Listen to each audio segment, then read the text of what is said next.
ইমানদারেরা, তোমরা তোমাদের আওয়াজ কি নবীর আওয়াজের চাইতে বড় করো না। এমন ধরনের আচরণ যদি তোমরা করে ফেলো, তোমাদের জীবনের অর্জিত যত আমলগুলো আছে সমস্ত আমলগুলো কাট হয়ে যাবে, নিষ্ফল হয়ে যাবে, মূল্যহীন হয়ে যাবে। এই আয়াতটা যেদিন নাজিল হয়েছে সেই দিন থেকে শুরু করে নিয়ে মৃত্যুর দিন পর্যন্ত আমার নবীর সামনে সাইয়েদনা ওমর ফারুকের মতো মানুষ উচ্চ আওয়াজে জোর গলায় একটু বড় করে কোনোদিন একটা বারের জন্য কথা বলেন নাই। আমার নবী যখন বলতেন ওমর কি বললাম, আমি তো শুনলামই না হুজুর, জোরে বলতে তো ভয় লাগে, জোরে বলতে তো ভয় লাগে। এই বিষয় থেকে একটা বিষয় ক্লিয়ার হয়ে গেল, ছোট বড় স্নেহ এবং সম্মান শ্রদ্ধা ইসলামের গুরুত্ব কম না বেশি? আসতে বলবেন না, কম না বেশি? বেশি। যেই ব্যক্তির ভিতরে স্নেহের দিকটা নাই, যে ব্যক্তির মধ্যে সম্মানের দিকটা নাই, রাসূল কড়া শব্দ বলেছেন, মান লাম ইয়ারহাম সাগীরানা ওয়া লাম ইউক্কির কাবীরানা ফালাইসা মিন্না। যাদের ভিতরে, আমাদের মধ্যে যাদের ভিতরে স্নেহ নাই, অর্থাৎ ছোটদেরকে স্নেহের পরশ যাদের মধ্যে কাজ করবে না, বড়দের প্রতি তাদের সম্মান বোধ জাগ্রত হবে না, রাসূল বললেন স্নেহ সম্মান যার মধ্যে নাই সে আমার কোনো উম্মত না, সে আমার কেউ না। তাহলে এই বড় একটা অর্জন, গুণ প্রত্যেকটা জায়গায় থাকার দরকার আছে না নাই? পরিবারে দরকার আছে না? আসতে বলে পরিবারে দরকার আছে না নাই? যদি না থাকে সন্তান বাপকে দাম দেবে? আচ্ছা, বাপ সন্তানকে স্নেহ করবে? করবে না। বড় ভাই ছোট ভাইকে স্নেহ করবে? ছোট ভাই বড় ভাইকে সম্মান দেখাবে না। তাহলে পরিবারে দরকার, সমাজে দরকার তো নাই নাকি? এই জিনিসটা নাই, দরকার কোথায়? সব জায়গায় দরকার। আসসালামু আলাইকুম ওয়া রাহমাতুল্লাহি ওয়া বারাকাতুহু। السلام عليكم ورحمة الله وبركاته.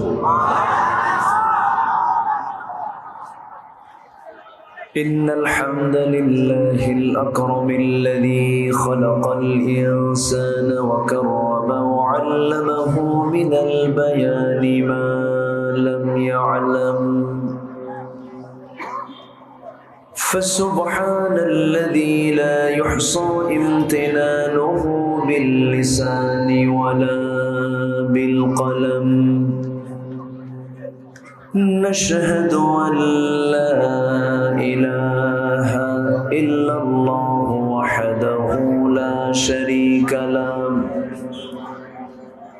ونشهد أن سيدنا وحبيبنا ومولانا محمدا عبده ورسوله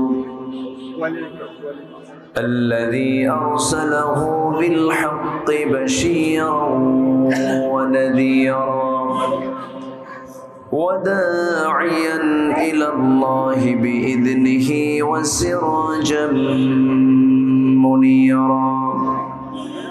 فقد قال الله تعالى في كلامه المجيد وفرقانه الحميد: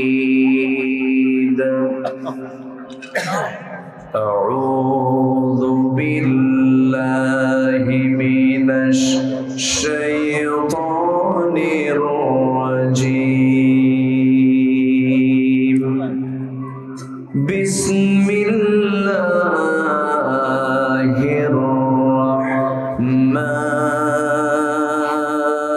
الرحمن الرحيم.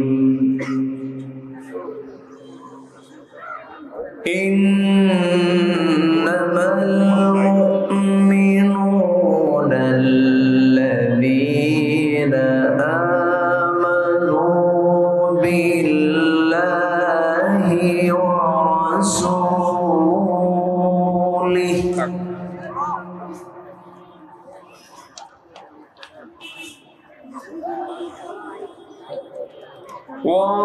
ورسوله ثم لم يرتابوا وجاهدوا بأموالهم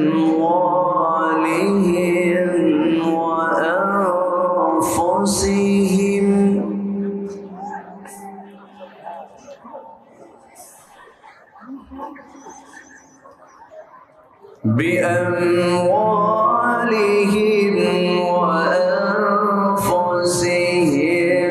في سبيل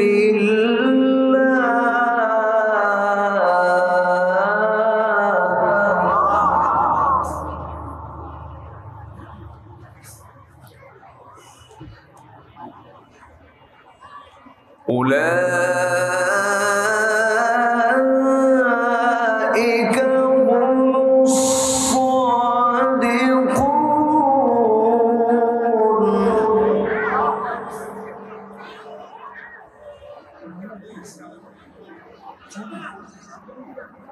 قل أتعلمون الله بدينكم والله يعلم ما في السماوات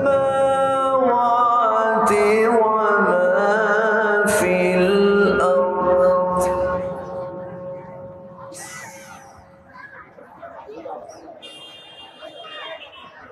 والله بكل شيء عليم.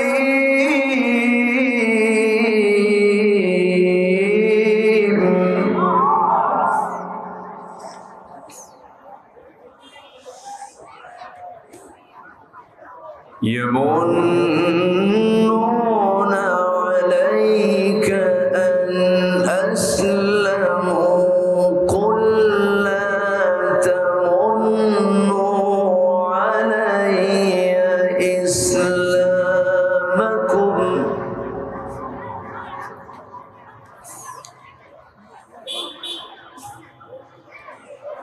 بل الله يمن عليكم أن هداكم للإيمان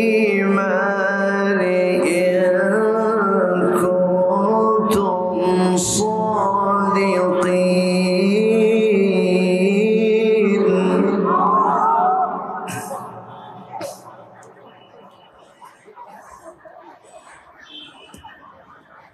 إن الله يعلم غيب السماوات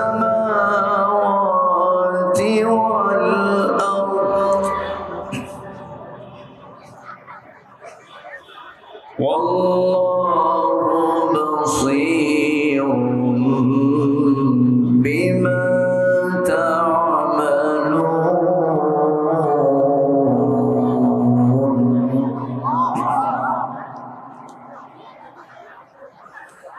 الله أكبر. بسم الله الرحمن الرحيم.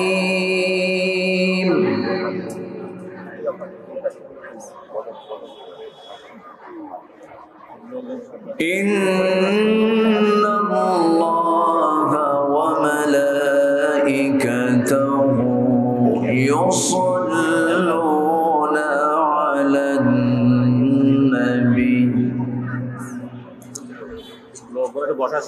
يا أيها الذين آمنوا صلوا عليه وسلموا تسليما. اللهم صل على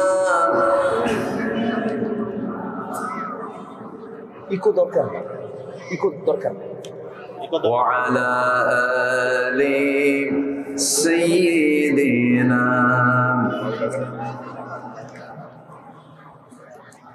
একটু মহব্বত দিয়ে নবীর প্রেমে মাতোয়ারা হয়ে জবান খুলে জোরালো কণ্ঠে সবাই বলুন আল্লাহুম্মা সাল্লি আলা সাইয়্যিদিনা মাওলানা মুহাম্মদ ওয়া আলা আলি সাইয়্যিদিনা। সবাই বলুন বালাগাল উলা বিকামালিহি কাশাফাত তুজা বিজামালিহি হাসানাত জামিউ খিসালিহি সাল্লু सूरत यूसुफ बिदारी हिकमत लुक़मान इमाम क़ारिए क़ुरआन बारी ये है दिले सादे माले मा बलगल उला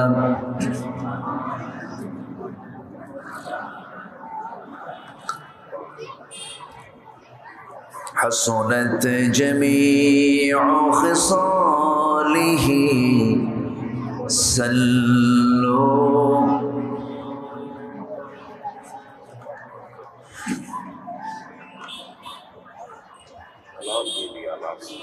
খুলনা অঞ্চলের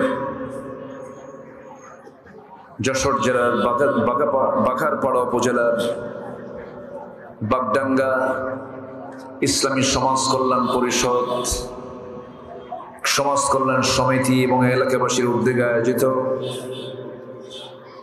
15তম তাফসীরুল কোরআন মাহফিল 2024 13ই ফেব্রুয়ারিতে অনুষ্ঠিত বাগডাঙ্গা হাই স্কুল ময়দানে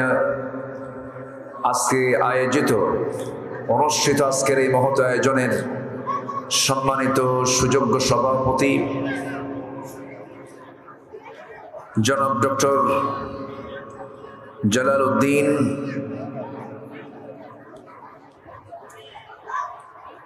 আল কোরআন এন্ড ইসলামিক স্টাডিজ বিভাগ, ইসলামী বিশ্ববিদ্যালয় কুষ্টিয়া, আজকের এই প্রোগ্রামের বরেণ্য অতিথিবৃন্দ, বিশেষ করে আমার পূর্বে কথা বলেছেন অত্র উপজেলার মাননীয় ভাইস চেয়ারম্যান জনাব আব্দুর রউফ মোল্লা, কথা বলেছেন ইসলামী সাংস্কৃতিক ব্যক্তিত্ব, ইসলামী সংস্কৃতি অঙ্গনের উজ্জ্বল নক্ষত্র জনাব কবির বিন সামাদ, আজকের মাহফিল উপস্থিত হাজারাত উলামায়ে কেরাম, ফদল ইজাম, সুশীল সমাজ, জাতির শ্রেষ্ঠ সন্তান, শিক্ষক মণ্ডলী, জাতির বিবেক, সাংবাদিক বৃন্দ, সামনে উপস্থিত দূরে কাছের বিভিন্ন স্থান থেকে ছুটে আসা কালেমার ঝান্ডাবাহী, তাওহীদের পতাকাবাহী, দ্বীন ইসলামের নরসারদুল বীর মুজাহিদ, প্রাণ প্রিয় সম্মানিত দ্বীনী ভাইরা, আড়ালে বসে আছেন শ্রদ্ধেয়া সম্মানিতা মা বোনেরা, আলোচনার সূচনায় আনুষ্ঠানিকতার মধ্য দিয়ে আমার পক্ষ থেকে আবারও দিল খোলা সালাম, আসসালামু আলাইকুম ওয়া রাহমাতুল্লাহি ওয়া বারাকাতুহু। সালামের জবাব একটু ভিজা ভিজা মনে হলো, কারণ ভিজা ভিজাই তো অবস্থা। আসসালামু আলাইকুম ওয়া রাহমাতুল্লাহ। সবাই কেমন আছেন? আমাকেও প্রশ্ন করে ফেলেছেন। আল্লাহ তাআলা আমাকে আপনার মতোই আপনার কাতারে রেখেছেন, বলি আলহামদুলিল্লাহ। অনেক মা বোন আজকের মাহফিল উপস্থিত। আমি শুরুতেই বলতে চাই, মেহেরবানি করে মাহফিলের সৌন্দর্য রক্ষার্থে আল্লাহর নির্দিষ্ট হুকুম ওয়া আনসিতু, যখন কোরআনে কারীমের আলোচনা হবে, তেলাওয়াত হবে, দুটো কাজ আল্লাহ তাআলা হুকুম করেছেন। একটা হলো চুপ থাকা, মনোযোগ সহকারে শোনা। আমরা এই দুটা হুকুমের দিকে আমরা খেয়াল রাখবো। জোরে বলি ইনশাআল্লাহ। আসার তৌফিক দিয়েছেন আল্লাহ, শুকরিয়া আদায় করছে সেই মহান আল্লাহ পাকের। বলি আলহামদুলিল্লাহ। আবারও বলছে আলহামদুলিল্লাহ। চিৎকার মেরে বলছে আল্লাহুম্মা ইন্নী আসআলুকা আল হুদা ওয়াত তুকা ওয়াল আফাফা ওয়াল গিনা। সবাই বলি আল্লাহুম্মা লাকা আসলামতু ওয়া বিকা আমানতু ওয়া আলাইকা তাওয়াক্কালতু ওয়া ইলাইকা আনাবতু ওয়া বিকা খাসামতু। আমি আলোচনার সূচনায় কোরআনে কারীমের গুরুত্বপূর্ণ একটি সূরা, যেটা আমি বলবো আদব আখলাককে ঠিক করার, শিষ্টাচারকে সুন্দর করার জন্য একটি অনন্য সূরা, একটি গুরুত্বপূর্ণ সূরা সূরাতুল হুজুরাত থেকে আমি শেষ দিকে 3 থেকে 4টা আয়াত আমি তেলাওয়াত করেছি।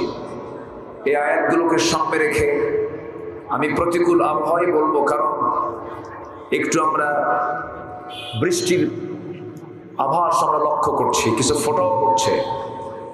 তা আমি যতক্ষণ আছি আমাকে সময় দেবেন তো নাকি ইনশাআল্লাহ? কারো কোনো সমস্যা নাই তো?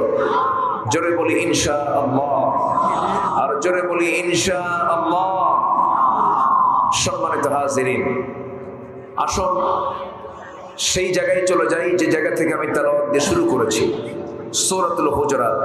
সূরাতুল হুজুরাত এটা মাদানী সূরা, 49 নম্বর সূরা, এবং এর মোট আয়াত সংখ্যা হলো 18। আমি 15 থেকে 18 এই 4টে আয়াতে কারিমা আমি তেলাওয়াত করেছি, এবং এই সূরার নামকরণ করা হয়েছে হলো 4 নম্বর আয়াতকে সামনে রেখে। 4 নম্বর আয়াতের ভিতরে আল্লাহ তাআলা হুজুরাত শব্দটা প্রয়োগ করেছেন। আল্লাহ রাব্বুল আলামিন বলেন, ইন্নাল্লাযীনা ইউনাদুনাকা মিন ওয়ারাইল হুজুরাতি আকসারুহুম লা ইয়াকিলুন। জোরে বলি আল্লাহু আকবার।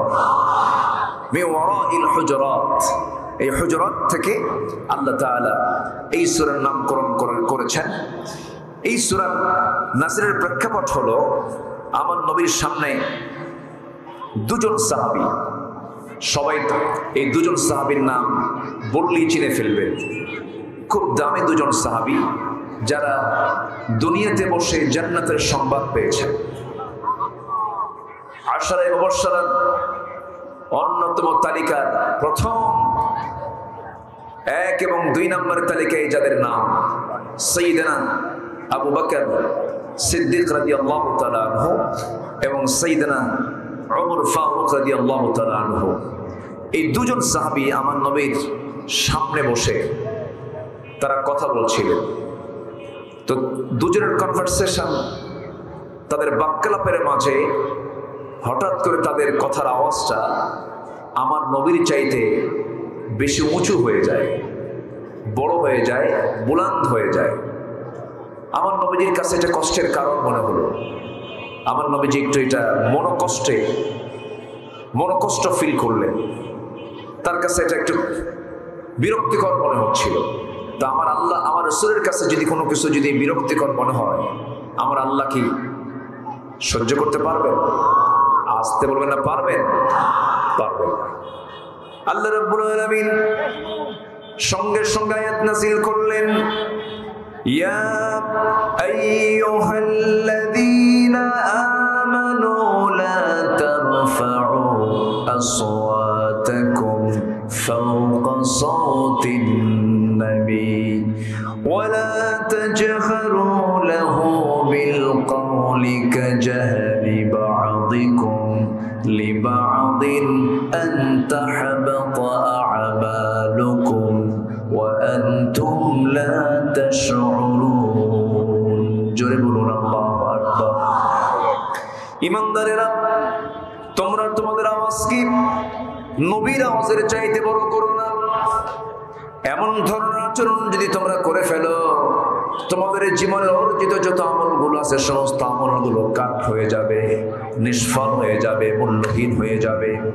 এই আয়াতটা যেদিন নাযিল হয়েছে সেই দিন থেকে শুরু করে নিয়ে মৃত্যুর দিন পর্যন্ত আমার নবীর সামনে সাইয়েদনা ওমর ফারুকের মতো মানুষ উচ্চ আওয়াজে জোর গলায় একটু বড় করে কোনোদিন একটা বারের জন্য কথা বলেন নাই। আমার নবী যখন বলতেন, ওমর কি বললাম, আমি তো শুনলামই না হুজুর, জোরে বলতে তো ভয় লাগে। জোরে বলতে তো ভয় লাগে। এই বিষয় থেকে একটা বিষয় ক্লিয়ার হয়ে গেল, ছোট বড় স্নেহ এবং সম্মান শ্রদ্ধা ইসলামের গুরুত্ব কম না বেশি? আসতে বলবেন না, কম না বেশি? বেশি। যেই ব্যক্তির ভিতরে স্নেহের দিকটা নাই, যে ব্যক্তির মধ্যে সম্মানের দিকটা নাই, রাসূল কড়া শব্দ বলেছেন, মান লাম ইয়ারহাম সাগীরানা ওয়া লাম ইউক্কির কাবীরানা ফালাইসা মিন্না। যাদের ভিতরে, আমাদের মধ্যে যাদের ভিতরে স্নেহ নাই, অর্থাৎ ছোটদেরকে স্নেহের পরশ যাদের মধ্যে কাজ করবে না, বড়দের প্রতি যাদের সম্মান বোধ জাগ্রত হবে না, রাসূল বললেন স্নেহ সম্মান যার মধ্যে নাই, সে আমার কোনো উম্মত না, সে আমার কেউ না। তাহলে এই বড় একটা অর্জন, গুণ প্রত্যেকটা জায়গায় থাকার দরকার আছে না নাই? পরিবারে দরকার আছে না?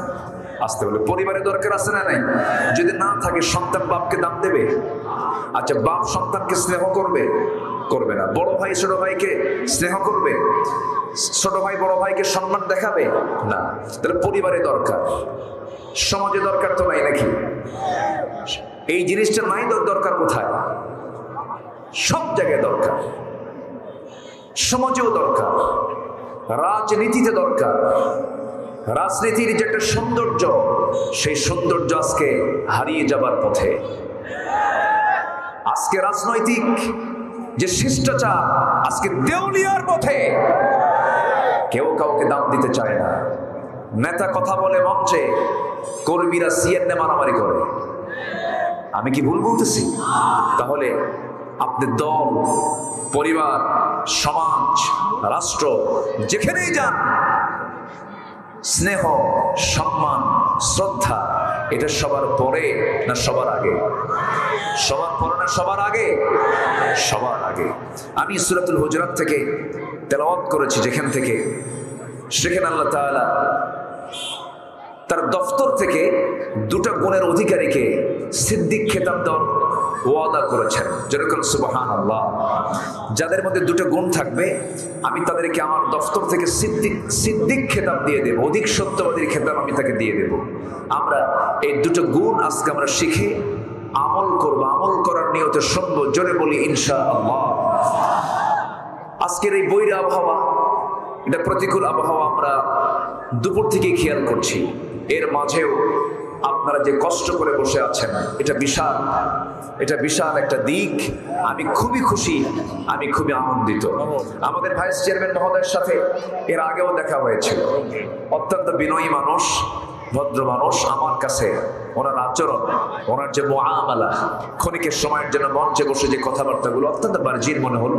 আল্লাহ তুমি তাকে দ্বীনের খেদমতে আঞ্জাম দেওয়ার তৌফিক দিয়ে দাও। জোরে বলি আল্লাহুম্মা আমিন। আসুন আমরা সে আয়াতের দিকে আস্তে আস্তে চলে যাচ্ছি। প্রেক্ষাপটটা আমরা শুনলাম, আমরা মূল আলোচনার দিকে আস্তে আস্তে ফিরে যাচ্ছি। আমার পাশে যিনি বসে আছেন, আজকের মাহফিলের যিনি অনারেবল প্রেসিডেন্ট, আপনার বাড়িও মনে হয় এখানে? জি, এটা তো উনি শুধু আপনাদের সম্পদ না, তো ওনার বাড়ি এখানে। হয়তো আপনারা মনে করবেন এটা আমাদের সন্তান, ঠিক আছে। উনি শুধু এই এলাকার সম্পদ নন, তিনি হচ্ছেন এই দেশের জাতীয় সম্পদ। বলি আলহামদুলিল্লাহ, জোরে বলি আলহামদুলিল্লাহ। তিনি হচ্ছেন উস্তাজুল আসাতিজা, মানে ওস্তাজদের তিনি ওস্তাজ। শুধু শিক্ষক তিনি না, শিক্ষকদের তিনি শিক্ষক। হাজার হাজার ছাত্রতা, জি আলহামদুলিল্লাহ, হাজার হাজার অসংখ্য তার ছাত্র আজকে দেশের বিভিন্ন খেদমতে তারা আঞ্জাম দিচ্ছে। আলহামদুলিল্লাহ, আলহামদুলিল্লাহ বলে, জোরে বলি আলহামদুলিল্লাহ।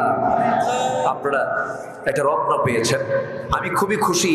অনেক জায়গায় সভাপতি এমন সভাপতি পাই, উনি বিসমিল্লাহ বলতে পারেন না, জোর করে সভাপতি। আসলে এরকম আছে না? আমার সভাপতি করবা, নচেত কিন্তু, বোঝেন না, নচেত কিন্তু শূন্যস্থান দিয়ে দিলাম, বুঝে নেন। তো আমরা এরকম পাইনি। আজকে আমরা একজন যোগ্য জায়গায় একজন যোগ্য মহান ব্যক্তিকে পেয়েছি। বলি আলহামদুলিল্লাহ, জোরে বলি আলহামদুলিল্লাহ। সম্মানিত ভাইরা, আমার কথা কি শোনা যায়? সবাই আমার কথা বুঝতে পারছেন তো? ওই পানি যদি পড়ে, পানি কি এখন পড়ছে? আর আচ্ছা পানি আর নাই তো? যে আমি খুব টেনশনে ছিলাম, মানসিক চাপে ছিলাম যে আমি শুরু করতে যাচ্ছি, আল্লাহ বৈরী আবহাওয়ায় আমি কি করব।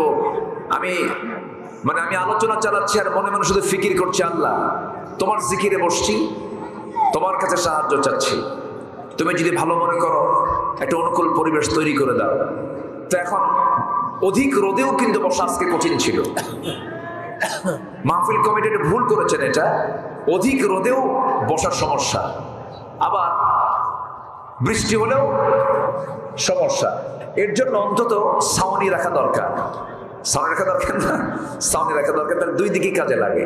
তো যাই হোক, তারা যে ব্যবস্থা করেছেন অনেক বড় ব্যবস্থাপনা, অনেক মায়েরা এসেছেন। আমি মাদের কাছে একটু আরজ রাখবো, মেহেরবানি করা আলোচনা চলাকালীন অবস্থায় দয়া করে কানাকানি, ফিসফিসানি, গল্প গুজব এগুলো এড়িয়ে চলতে হবে, নচেত আপনাকে গুনাহগার হতে হবে, আপনাকে গুনাহগার হতে হবে। এই দিকটা খেয়াল রেখে মেহেরবানি করে আমার মা একটু চুপ থাকলে ভালো হয়। আসুন আমরা তেলাওয়াতকৃত আয়াতের দিকে আস্তে আস্তে চলে যাচ্ছি। সম্মানিত ভাইয়েরা, আমরা পৃথিবীর কোনো দফতর থেকে পুরস্কার নিতে চাই না, কারণ আমাদের পৃথিবীর বিভিন্ন দফতর থেকে সুদখোরদেরকেও নোবেল পুরস্কার দেওয়া হয়। আসতে কয় সুদখোর নোবেল পুরস্কার পায় না? যুদ্ধবাজ যাদের নীতি হলো যুদ্ধ করা, যাদের মধ্যে কোনো নীতি নৈতিকতা নাই, তাদেরকেও নোবেল পুরস্কার দেওয়া হয়, চোর ডাকাতদেরও পুরস্কার দেওয়া হয়। কিন্তু আল্লাহ তাআলা বলছেন, বান্দা আমার দফতর থেকে আমি তোকে দুটো কাজের মধ্য দিয়ে আমি তোকে পুরস্কৃত করব, আমি তোকে সত্যবাদী সত্যায়ন করে দেব, আমি তোকে আমার পক্ষ থেকে চারিত্রিক সনদ দিয়ে দেব। সেই সনদের পুরস্কার হবে হলো জান্নাত। জোরে বলি সুবহানাল্লাহ, আরো জোরে বলি সুবহানাল্লাহ। সূরাতুল হুজুরাতের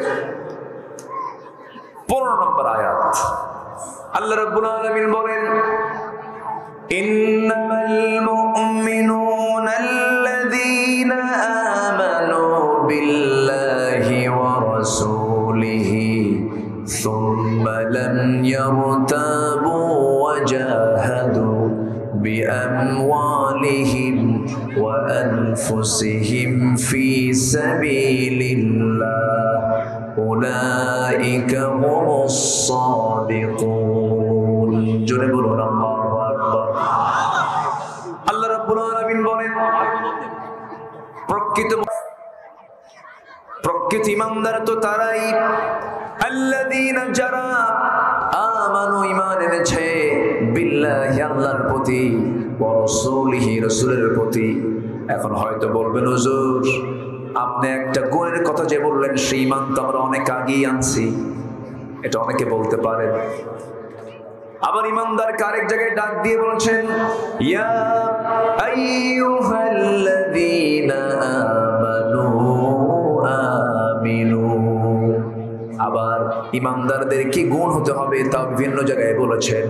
এক জায়গায় বলছেন, ইন্নামা ওয়ালিয়্যুকুমুল্লাহু ওয়া রাসূলুহু ওয়াল্লাযীনা আমানুল্লাযীনা ইউকিমুনাস সালাতা ওয়া ইউতুনাস যাকাতা ওয়া হুম রাকিউন। জোরে বলুন আল্লাহু আকবার। ঈমানদার কারা? আল্লাযীনা যারা ঈমান এনেছে, নামাজ কায়েমের সংগ্রাম করেছে, যাকাত যারা আদায় করেছে, রুকুকারীর সঙ্গে যারা রুকু করেছে। কিন্তু আমাদের দেশে যত ঈমানদার আছে, অধিকাংশ ঈমানদার নামাজি না বেনামাজি? হ্যাঁ, ভালো করে বলতে হবে কিন্তু, নামাজি না বেনামাজি? আচ্ছা, আমার দেশে মুসলমান বেশি না অমুসলিম বেশি? মুসলিম বেশি, অমুসলিম কম। আচ্ছা, নামাজি বেশি না বেনামাজি বেশি? বেনামাজি বেশি। যে মুসলিম তাকে তো ইমানদার বলা যায় নাকি? হ্যাঁ, বলা তো যাই। আমি ইমানদার বললাম, ঠিক আছে, কিন্তু আল্লাহ তাআলা বলছেন কোন ইমানদার? যারা নামাজ কায়েম করে, যারা যাকাত আদায় করে, যারা রুকু করে এর সঙ্গে রুকু করে। কোন ইমানদার? যারা আনিল লাগবি মুআরিদুন সালাতিহিম খাশিউন, এরপরে আমানাতিহিম ওয়াহদিহিম রাউন আলা সালাওয়াতিহিম ইউহাফিজুন ওয়াল্লাযীনা হুম লিফুরুজিহিম হাফিজুন। এই সমস্ত গুণে গুণান্বিত যারা, আল্লাহ তাদেরকে বলছেন হলো মুমিন, প্রকৃত মুমিন। সেই গুণগুলো থাকার দরকার আছে না নাই? আসতে বলবেন না, আছে না নাই? সেই গুণগুলো থাকতে হবে। তো আল্লাহ তাআলা বলছেন ওই গুণে গুণান্বিত ইমানদার যারা, যারা আল্লাহর প্রতি নবীর প্রতি যারা বিশ্বাস এনেছে। আল্লাহ আছেন না নাই? আল্লাহ আছেন না নাই? কোথায় আছে বলে? মেয়েদের আওয়াজ আমি অতিষ্ঠ হয়ে গেলাম, প্রচুর কথা হচ্ছে, আমার কান শেষ, পিছনে প্রচুর আওয়াজ হচ্ছে। এই কি হলো এখানে? এখানে ভাঙচুর কেন? এটা কি কি হয়েছে? আচ্ছা, আমার মা মেহরবানি করে একটু আওয়াজটা বন্ধ করুন। মেয়েরা কথা কম বলে না বেশি বলে? আসতে বলে। মেয়েদের কথার পরিমাণ আমাদের চাইতে, পুরুষের চাইতে কম না বেশি? শুধু বেশি না অনেক বেশি? অনেক বেশি। তারা এক কথা বারবার বলতে পছন্দ করে। আমরা একবারের বেশি দুইবার বলতে পারি না, আমাদের এনার্জি কাজ করে না। তারা এক কথা বারবার বলে। পুরুষরা কথা বলে 2000 শব্দ, মেয়েরা কথা বলে হলো 5000 শব্দ। কয় হাজার বেশি? 3000 বেশি। আপনি বর্ষাকালে বেগুন কিনেছেন, বর্ষাকালের বেগুন তো একটু পোকা থাকে, ফ্রেশ বেগুন কম পাওয়া যায়। আপনি খেয়াল করেননি, বেগুনটির দাম দিয়ে বেগুনটা নিয়ে আসছেন, বাড়িতে বউয়ের হাতে দিয়ে দিচ্ছেন। গিন্নি বডিতে কুর্তি নিয়ে যদি দেখে যে বেগুন পচা, ওই বেগুন পচার তফসির হবে একটানা 3 ঘন্টা। খালি বলবে সংসার খাইল, সংসার গেল, এই কথাই বলবে। এটা মেয়েদের নেচার।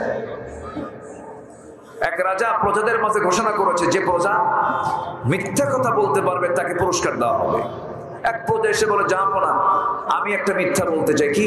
আসতে নিয়ে দেখি একটা মশা একটা হাতিরে খেয়ে ফেলছে। অসম্ভব ব্যাপার, এটা কোনো যুক্তি হলো তোমার? এটা কোনো মিথ্যা না। আরেকজন এসে বলে, যাবো না, আমি একটা মিথ্যা কথা বলতে চাই। কি? আসতে নিয়ে দেখি 2 মহিলা পাশাপাশি বসেছে, মুখোমুখি হয়েছে, কিন্তু কথা বলে নাই। রাজা বলতেছে, হ্যাঁ এবার হয়েছে মিথ্যা কথা, কারণ 2 মহিলা পাশাপাশি বসবে, মুখোমুখি হবে, কথা হবে না, এর চাইতে বড় মিথ্যা কথা আল্লাহর জমিনে আর নাই। কথা বুঝাবে। এখন মায়ের আসছেন বহুদিন পর, পাশাপাশি মুখোমুখি বসছেন, তাদের আওয়াজ বন্ধ করে একটু কঠিনই, কিন্তু এটা কিন্তু কোরআনের মঞ্চ, কোরআনের আলোচনা এটা। এখানে কথা কোন ক্রমেই বলার চিন্তা মাথায় আনা যাবে না। মেহরবানি করে আমার মায়েরা একটু চুপ থাকেন। তবে মেয়েরা যে বেশি কথা বলে এটার কারণও আছে। সন্তান লালন পালন করে ছেলে না মেয়ে?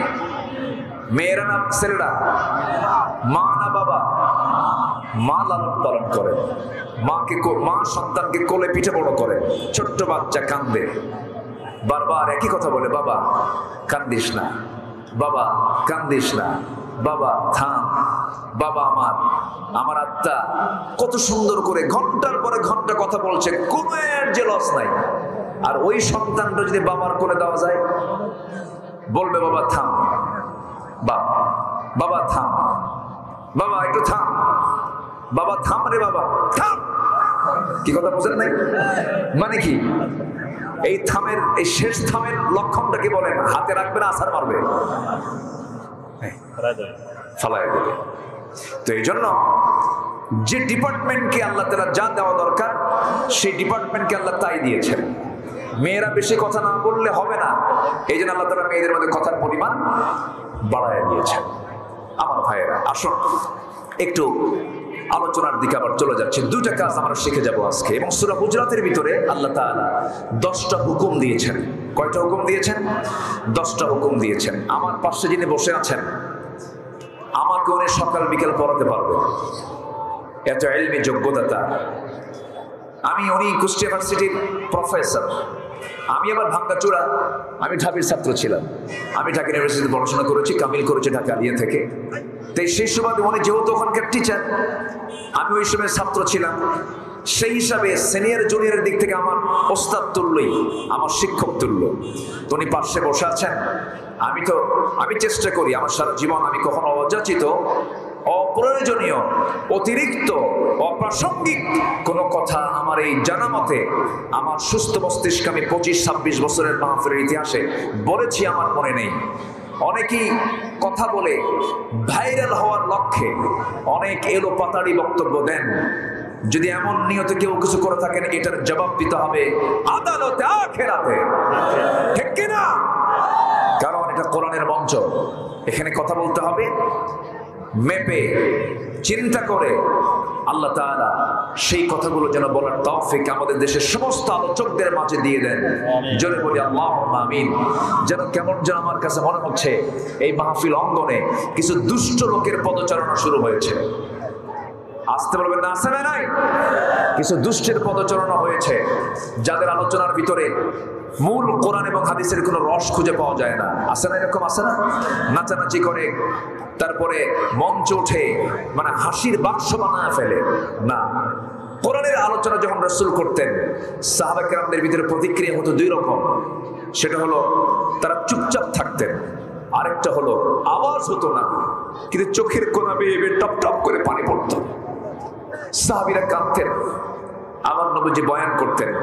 আর আরেকটা প্রতিক্রিয়া হলো আল খুতবাতুন নারিয়া, আগুন ঝরানো বক্তব্য যখন রাসূল দিতেন, সাহাবায়ে কেরামদের রক্ত টকবক করত। এই দুটার প্রভাব আমার নবীর বক্তৃতার মধ্যে ছিল। সম্মানিত ভাইয়েরা, তাহলে আমরা দুটো আমল শিখে যাব আজকে। আমরা ইমান তো আনছি, ঠিক আছে, আমার দেশে তো বহু ইমানদারও আছে, নাম ইমান আলী। নাম কি? ইমান আলী, কিন্তু নামাজি পড়ো না। নাম কিন্তু ঠিক আছে, ইমান আলী। নাম হলো রমজান আলী। রমজান মাস আসে, দুপুরবেলা ভাত খায়। নাম হলো বাদশামিয়া, ভিক্ষা করে খায়। নাম হলো আতর আলী, গোটা গায়ে গাজার গন্ধ। নাম হলো হিম্মত আলী, সাইকেলের চাকা বাস চলে সিট হয়ে পড়ে যায়। আমার বন্ধুগণ, নাম দিয়ে তো কোনো কাম হবে না, বংশ দিয়ে কোনো লাভ হবে না। বংশ দিয়ে যদি নাজাত পাওয়া যেত, আবু লাহাব আমার নবীর বংশের মানুষ, কুরাইশ বংশের মানুষ, আমার রাসূল আবু লাহাব কুরাইশ বংশের মানুষ, সে তো জান্নাত পাওয়ার কথা। জান্নাত পাবে না, কারণ তার মধ্যে কি নাই? আস্তে কথা, তার মধ্যে কি নাই? আবু তালেব যদিও কাফের ছিলেন, ভদ্র কাফের, নবীর বিরুদ্ধে কখনো যান নাই, বিরুদ্ধচারণ করেন নাই, বরং আমার নবীর পিতৃব্যের ভূমিকা পালন করেছেন, বিয়ের দায়িত্ব পালন করেছেন, ব্যবসাগুলো শিখিয়েছেন, ভাষাগুলো শিখিয়েছেন। শিবে আবু তালেবের রাসূলকে বাঁচাতে গিয়া 3.5 বছর তিনি জেল খেটেছেন। এত কষ্টগুলো করার পরেও আবু তালেব দুনিয়া থেকে বেঈমান হয়ে বিদায় নেওয়ার কারণে আবু তালেবের মতো ভদ্র মানুষটাও সে জান্নাত না জাহান্নাম? কি নাই তার মধ্যে? আসতে বলবেন না, কি নাই তার মধ্যে? ইব্রাহিম আলাইহিস সালাতু ওয়াস সালাম ক্বালা ইন্নী জাইলুকা লিন-নাসি ইমামা, হে ইব্রাহিম, আমি তোমাকে গোটা মানব মণ্ডলীর নেতা করেছি। মিল্লাতে আবিকুম ইব্রাহিম, মিল্লাতের জন্য আমি তোমাকে পিতা বানিয়ে দিয়েছি। এত সম্মান, এত বড় পদ পাওয়ার পরেও, এত বড় ব্যক্তি হওয়ার পরও তিনি তার বাপকে পর্যন্ত জান্নাতে নিতে পারবেন না, কারণ কি নাই? আসতে বলো, কি নাই? ঈমান নাই। আমার বন্ধুগণ,